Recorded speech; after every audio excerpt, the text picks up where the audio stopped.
बर्तमान जो भली भाव में राजनैतिक उद्देश्य व्यवहार हो मोर मन पड़ुची स्वर्गत प्रधानमंत्री इंदिरा गांधी समय रे इमरजेंसी जरूरीकालीन परिस्थिति देश में लागू होता एवं से समय रे प्रधानमंत्री कार्यालय संपूर्ण रूपे राजनैतिक उद्देश्य रे ताकू व्यवहार करथिले इंदिरा गांधी। से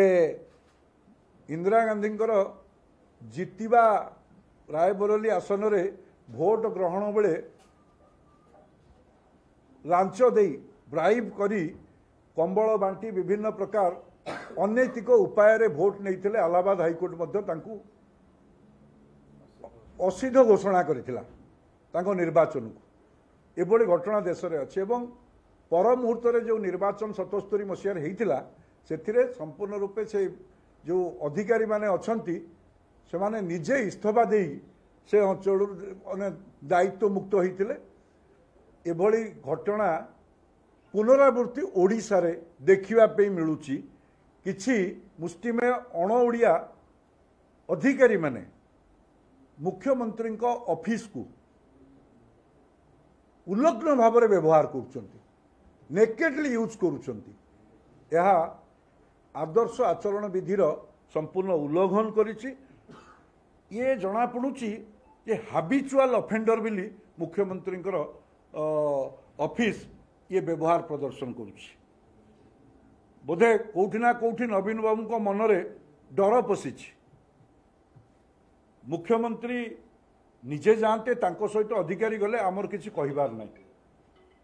किंतु मुख्यमंत्री निजे जाऊना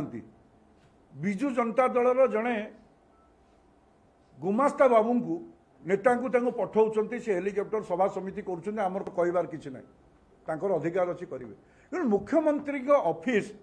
तांकर पदस्थ अधिकारी माने को बड़ी भाव में सहित कंपानी देवे और राति अधरे विशेष करी मुख्यमंत्री बोधे डर पशि जाइए निर्वाचन पराजय आशा करुँच से मुख्यमंत्री दफ्तर को बार बार राजनैतिक कार्यक्रम रे व्यवहार करें अनेक कथा तो अच्छी आपण मैंने जानुंट आम सर्वशेष मोर कहबार कथा हूँ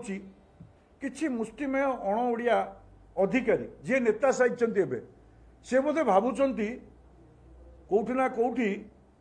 जे महाप्रभु जगन्नाथ मंदिर को बारंबार दर्शन करी बोधे महाप्रभु तांको आशीर्वाद प्रदान करेंगे किंतु ये ओडियांकर ठाकुर ये केभे अणओडिया मुष्टिमेय अधिकारी माने जो भली भाव में सेठी विगत दिन रे राजनीतिक व्यवहार करी निजकू भारत वर्ष रे प्रतिष्ठा करिवा पई से मंद उपाय मध्य आचरण करिसंती एवं ताकू मध्य सारा ओडिशावासी देखिचंती